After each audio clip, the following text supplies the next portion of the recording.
हैं इस वक्त की बड़ी खबर के साथ। इस वक्त की बड़ी खबर बिलासपुर से सामने आ रही है, जहां अवैध रेत उत्खनन पर प्रशासन की बड़ी कार्रवाई देखने को मिली है।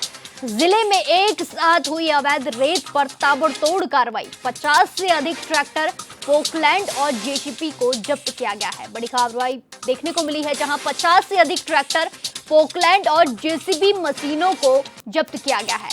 600 ट्रैक्टर से अधिक डंप रेत को भी सीज किया गया। बड़ी खबर आपको बताई जा रही है, जहां कार्रवाई देखने को मिली है। बिलासपुर में अवैध रेत खनन पर प्रशासन की बड़ी कार्रवाई देखने को मिली।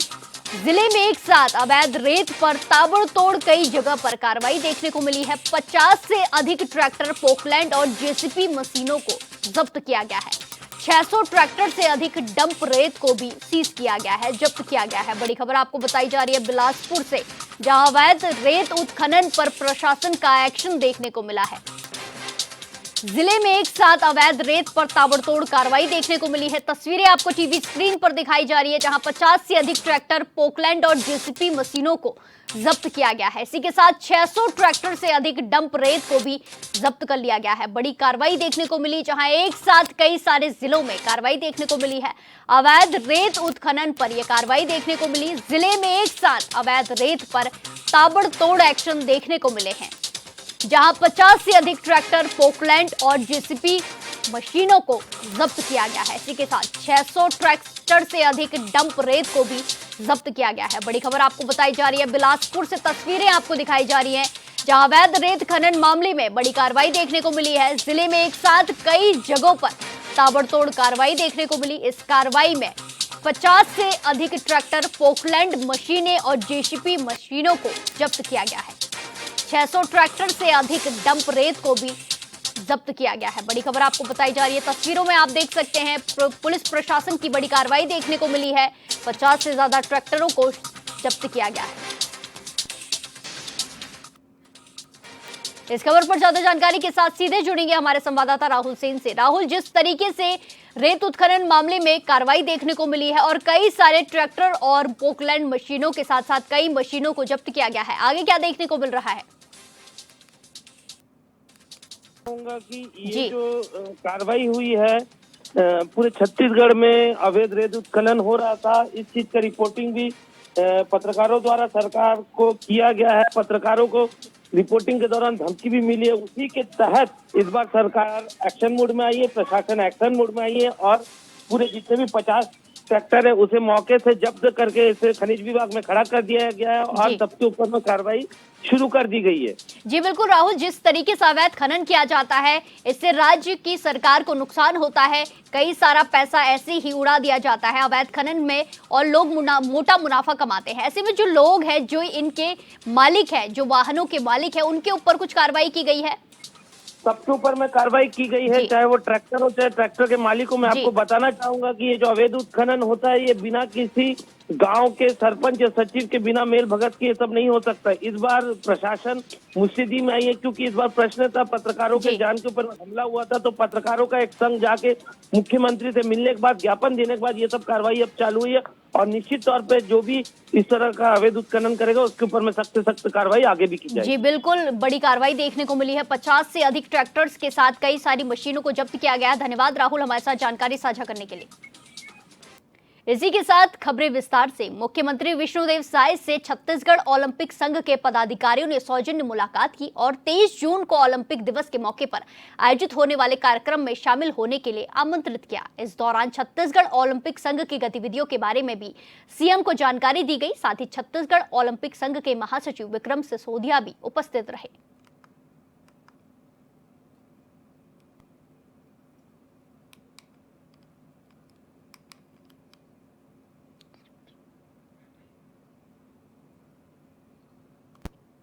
खबर रायपुर से है, जहां मुख्यमंत्री विष्णुदेव साय ने छत्तीसगढ़ श्रमजीवी पत्रकार संघ की टेलीफोन डायरेक्टरी का विमोचन किया। इस अवसर पर उन्होंने छत्तीसगढ़ श्रमजीवी पत्रकार संघ को बधाई देते हुए टेलीफोन डायरेक्टरी को आम जनों के लिए बेहद उपयोगी बताया। वहीं कार्यक्रम में छत्तीसगढ़ श्रमजीवी पत्रकार संघ के सदस्यगण बड़ी संख्या में उपस्थित रहे।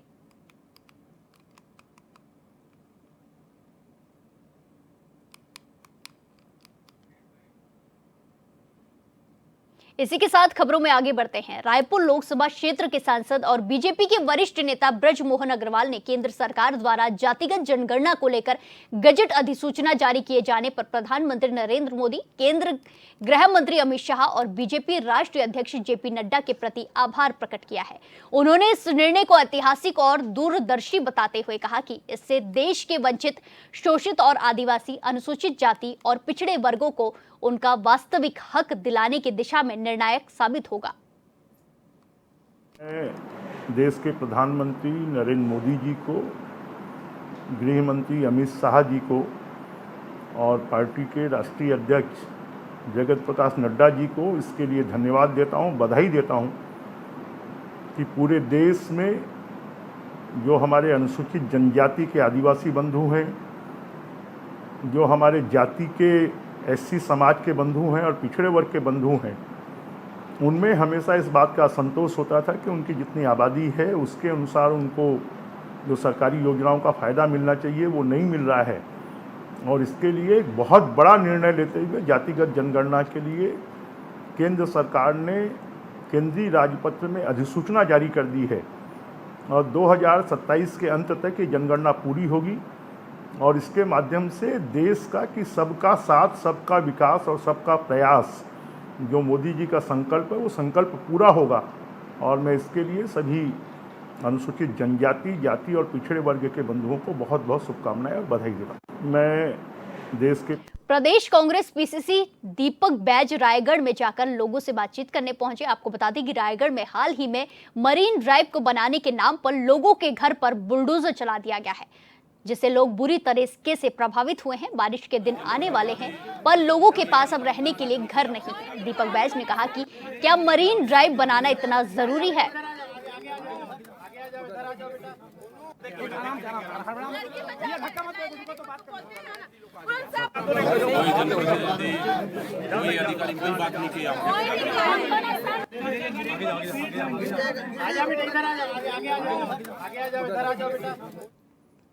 चुनौतियों से जूझते रहे दंतेवाड़ा के युवाओं के जीवन में अब उम्मीद की एक नई किरण जागी है।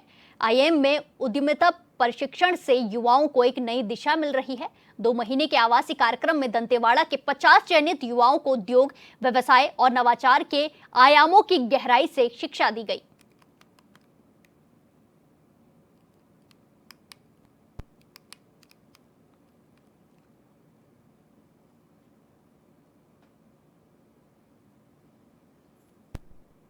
इसी के साथ खबरों में आगे बढ़ते हैं। शनिवार रविवार तक ड्रिंक एंड ड्राइव कर वाहन चलाने वाले वाहन चालकों के खिलाफ रायपुर पुलिस का अभियान जारी है। इस वीकेंड 11 ड्रिंक एंड ड्राइव करने वाले वाहन चालकों पर कार्रवाई की गई है। एक्शन देखने को मिला। सभी वाहन चालकों का लाइसेंस भी निरस्त कर दिया जाएगा। आपको बता दें कि शहर की यातायात व्यवस्था के सुगम संचालन में ड्रिंक एंड ड्राइव वाहन चालक सबसे बड़ी बाधा बनते हैं। नशे की हालत में होने के कारण खुद और दूसरे वाहन चालकों को के जान के लिए यह जोखिम भरा होता है।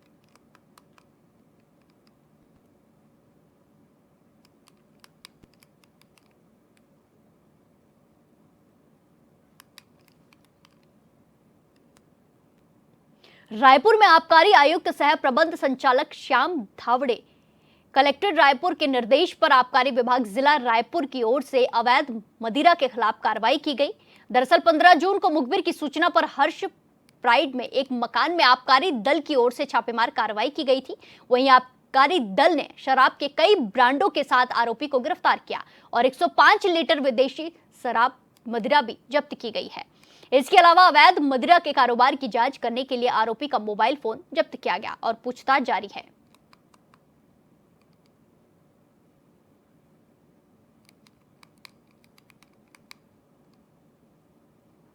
मंदसौर में संयुक्त मजदूर यूनियन के संघ के अध्यक्ष वकील बंजारा की शिकायत पर प्रशासन ने बड़ी कार्रवाई की है। लगभग 15 करोड़ रुपए की शासकीय भूमि को अतिक्रमण मुक्त कराया गया।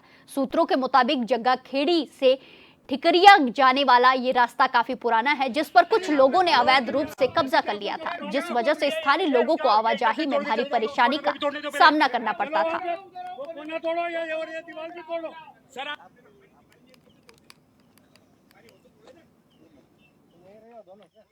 ये जो अतिक्रमण हटाया गया है मैडम के द्वारा, तहसीलदार मैडम को हमने पहले भी अवगत कराया था कि शासकीय जगह दीवार के उधर आ रही है, उसका न्यायालय द्वारा हमारे पास सर्टिफाइड कलेक्टर द्वारा आदेश भी था। उसमें जब न्यायालय में जो प्रकरण चला था उसमें कलेक्टर द्वारा बताया गया था कि दीवार के उधर रास्ता आ रहा है, पर इनने किसी निजी फ़ायदे के लिए एक कॉलोनाइज़र को, भदौरिया को फ़ायदा पहुँचाने के चक्कर में पूरी मिली भगत से पूरा रास्ता मेरे इधर निकाल दिया, पूरी मेरी जो निजी जगह थी उसमें निकाल दिया है।